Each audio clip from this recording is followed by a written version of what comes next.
Vampire Donald Trump এখন বাজি পটকা ফাটাচ্ছেন এই আনন্দে যে হামাস শেষ পর্যন্ত অস্ত্র পরিত্যাগ করতে রাজি হয়েছে। 2025 সালের 11 অক্টোবর ইজিপ্টের শার্ম এল শেখ শহরে পৃথিবীর তাবড়তোবড় সব রাষ্ট্রপ্রধানদের এক জায়গায় ডেকে এনে উৎসব করে ধুমধাম করে জানিয়েছিলেন এই রক্তপিপাসু ডোনাল্ড ট্রাম্প যে গাজাতে ইসরায়েল আর বর্বরতা চালাবে না, গণহত্যা চালাবে না, আর ফিলিস্তিনিরা মরবে না ইসরায়েলি আইডিএফ সেনার হাতে, কারণ তিনি হচ্ছেন শান্তির দূত, দ্য প্রেসিডেন্ট অফ পিস।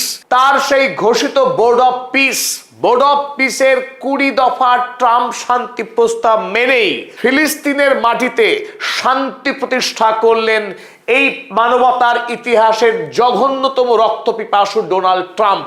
তিনি জানিয়েছিলেন তারপর থেকে প্রায় 1 বছর অতিক্রান্ত, গাজাতে একদিনের জন্যেও ইসরায়েল গণহত্যা থামায়নি। আমেরিকা থেকে বোমা এনে বেঞ্জামিন নেতানিয়াহুর আইডিএফ দানবরা এখনো প্রতিদিন নিয়ম করে গাজার আকাশ থেকে বোমা বর্ষণ করে নিরীহ ফিলিস্তিনি শিশুদেরকে খুন করে।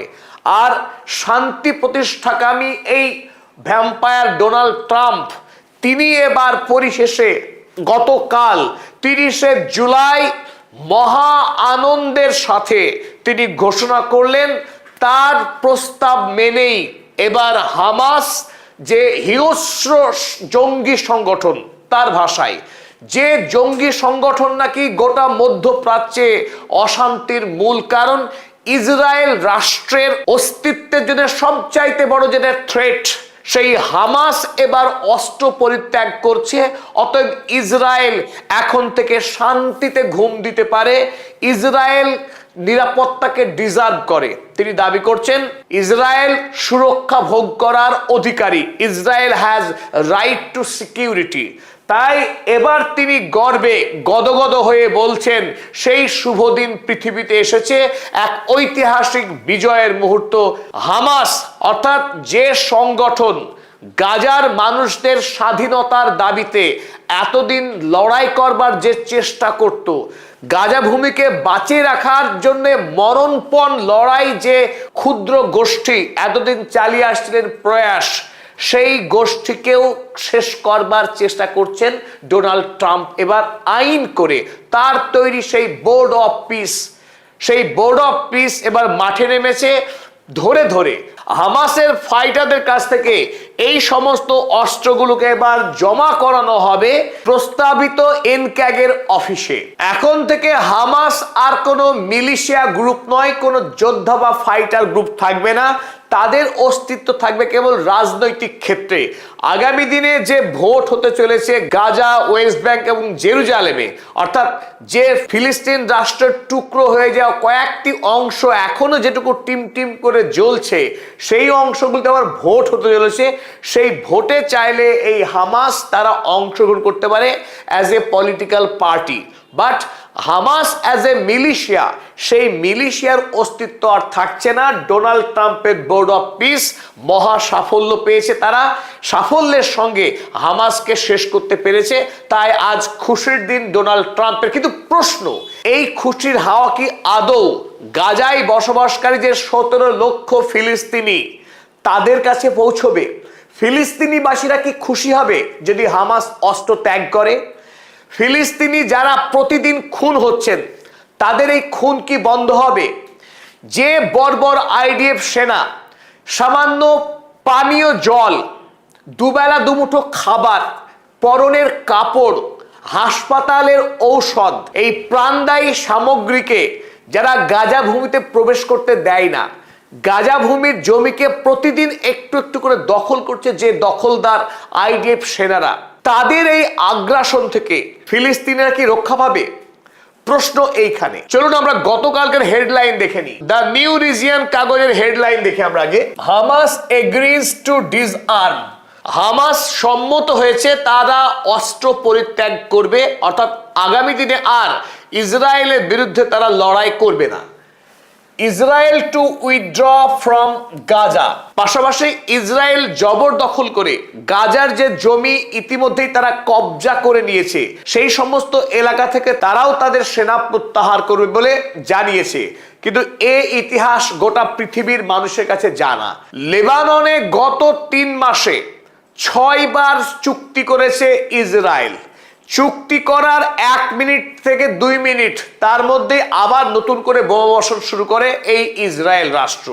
অতএব সিজ ফায়ার করা, শান্তি চুক্তি করা বা যতই চুক্তি করুক, ইসরায়েল ধারে না কোনো আইন মানার, কোনো শান্তি চুক্তিকে রক্ষা করার, কোনো প্রতিশ্রুতিকে পালন করবার। কারণ তাদের কাছে রয়েছে এই গডফাদার রক্তপিপাসু ডোনাল্ড ট্রাম্পের মতো আমেরিকার রাষ্ট্রপতি, যে আমেরিকার রাষ্ট্রপতি অনায়াসে তার সমস্ত অপরাধকে চুমু দিয়ে গ্রহণ করতে পারেন। হামাস যদিও বোর্ড অফ পিসের কর্মকর্তাদের সঙ্গে বৈঠক করে জানিয়েছে তারা ফিলিস্তিনি মানুষের বৃহত্তর স্বার্থে তারা অস্ত্র ছাড়তে রাজি আছে, তবে একটি কথা তারা খুব দৃঢ়তার সঙ্গে জানিয়েছে, যদি ইসরায়েলি সেনারা গাজা ভূমি থেকে প্রত্যাহার না করে তার সেনাকে, তাহলে তারাও অস্ত্র ছাড়বে না।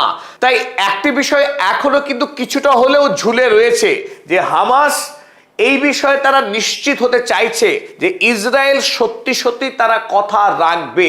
যদি কথা না রাখে সেই ক্ষেত্রে হামাসও কিন্তু অস্ত্র পরিত্যাগ করবে না। চলুন এবার আমরা ডোনাল্ড ট্রাম্পের নিজের করা একটা টুইট, ট্রুথ সোশ্যাল পোস্টে তিনি লিখেছেন এই হামাসের অস্ত্র ত্যাগের ঘটনায় তিনি এতই আনন্দিত হয়েছেন।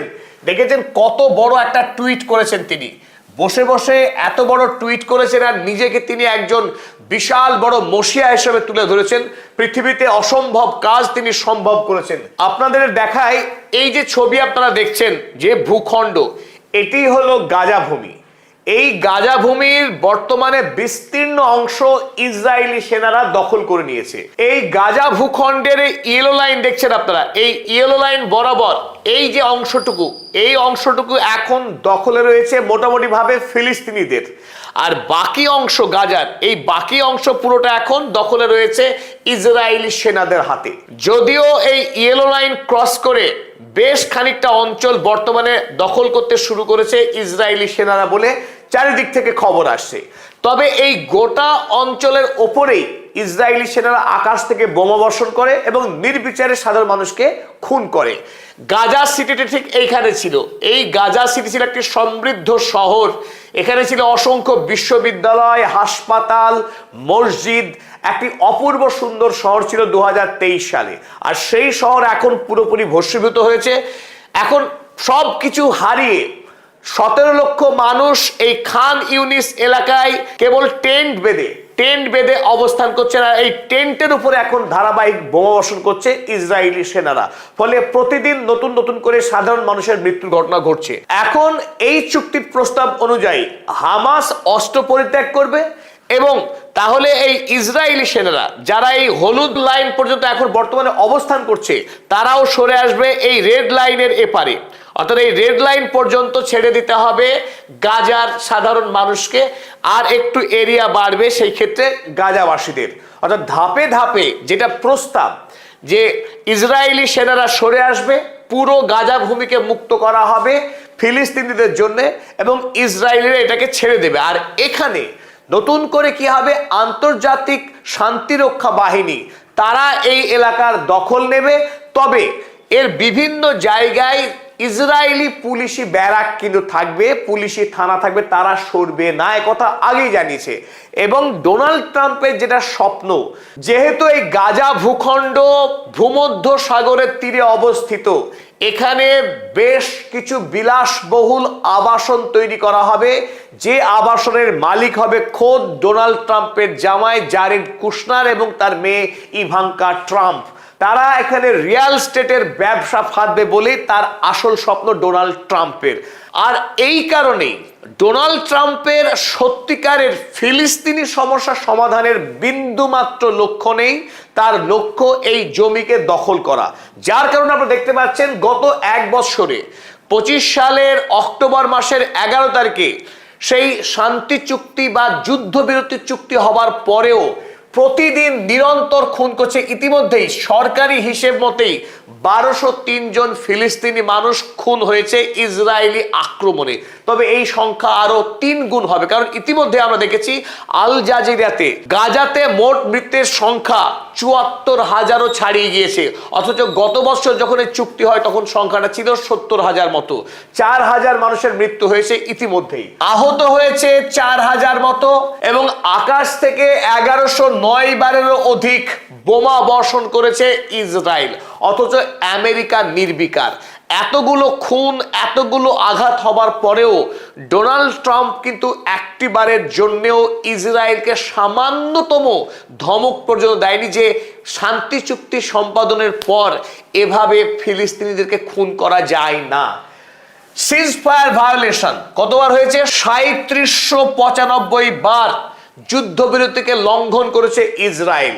আর সেটা তো ডোনাল্ড ট্রাম্পের জন্য বড় আনন্দের খবর যে ইসরায়েল এটা পারে। কৃতিত্ব, ডাইরেক্ট গানফায়ার 921 বার গুলি করা হয়েছে এই গাজা এলাকাতে।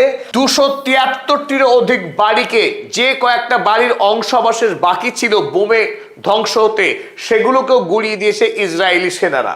আর এই সমস্ত ঘটনা ঘটিয়েছে গত 9 মাস ধরে ইসরায়েলি আইডিএফ সেনারা ডোনাল্ড ট্রাম্পের নাকের ডগায়।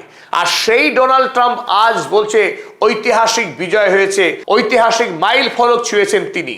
আপনারা দেখছেন ছবি, যে এই ছবি এখন গাজার বর্তমান ছবি। খান ইউনিস এলাকায় কয়েক হাজার এরকম পলিথিন টাঙানো টেন্ট, যে টেন্টে বাস করছে অভুক্ত, অসুস্থ, অপুষ্ট সাধারণ ফিলিস্তিনি মানুষ, যাদের দুবেলা কি খাবে সেই খাবারের কোনো নিশ্চয়তা নেই। এবং আরো যেটা দুর্ভাগ্যজনক, এই যে একটি হাত কাটা শিশু, এই রকম অসংখ্য শিশু প্যারালাইজ, পঙ্গু, কার হাত নেই, কার পা নেই। আবার এমন অসংখ্য শিশু আছে যাদের বাবা মা নেই, একসঙ্গে দুটি বাচ্চা বেঁচে আছে যাদের বয়স 2 বছর, কারো বয়স 3 বছর। 2 ভাই বা 1 ভাই 1 বোন বেঁচে আছে, কিন্তু তাদেরকে দেখভাল করবার মতো তাদের পরিবারের কেউ জীবিত নেই। এক মহামানবিক সংকট, পৃথিবীর ইতিহাসে এত বড় সংকট খুব কম সময়ে দেখা গেছে ইতিহাসে।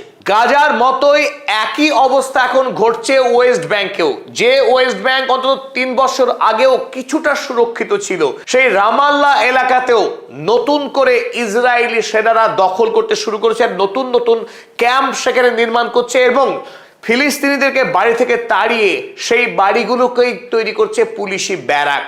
আপনারা ছবিতে দেখছেন এখানে জাতিসংঘের ছবি, জাতিসংঘ দেখাচ্ছে এখানে ওয়েস্ট ব্যাংক এলাকায় ফিলিস্তিনিদের বাড়িকে বুলডোজার দিয়ে ভাঙছে ইসরায়েলি এই আইডিএফ সেনারা। এই এলাকাগুলোকে নতুন করে দখল করছে। খোদ বেথলেহাম এলাকা, যে বেথলেহামে ঈসা আলাইহিস সালামের জন্ম হয়েছিল, সেই পবিত্র বেথলেহাম এলাকায় এই মুহূর্তে দানব আইডিএফ সেনারা তাকে দুমড়িয়ে মুচড়িয়ে ধ্বংস করছে। তবে ফেরাউনরা বেশি দিন বাঁচে না। পৃথিবীতে উদাহরণ আছে এমন অসংখ্য স্বৈরাচারী শাসক, হিটলার কিংবা মুসলিনি, কেউ পৃথিবীতে তাদের সাম্রাজ্যকে দীর্ঘস্থায়ী করতে পারেনি।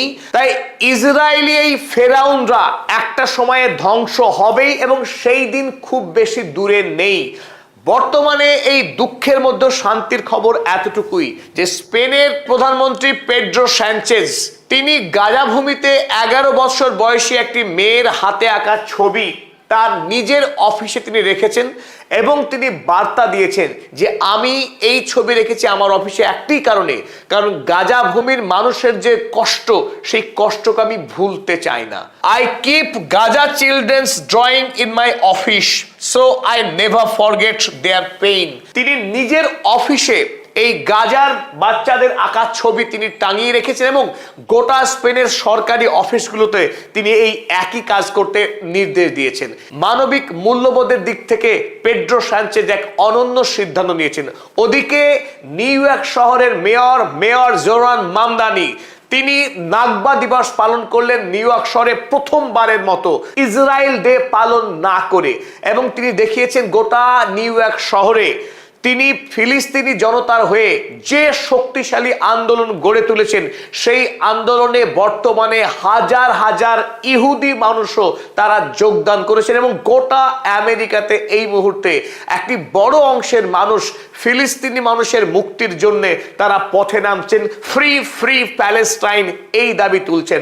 এবং আমেরিকার ডেমোক্র্যাট দলের অন্যতম একজন নেতা রো খান্না, তিনি নিজে গত বছর চিঠি লিখেছিলেন মার্কিন সরকারকে প্যালেস্টাইনকে রাষ্ট্রীয় স্বীকৃতি দেওয়ার অনুরোধ জানিয়ে। এমনকি তিনি কদিন আগে ওয়েস্ট ব্যাংকে সশরীরে আসলেন এবং দেখে গেলেন ইসরায়েলি পুলিশের বর্বরতা কাকে বলে, এবং ফিরে গিয়ে আমেরিকায় তিনি বর্তমানে সোচ্চার জোরদার আন্দোলন গড়ে তুলেছেন প্যালেস্টাইনের মানুষের স্বাধীনতার জন্য।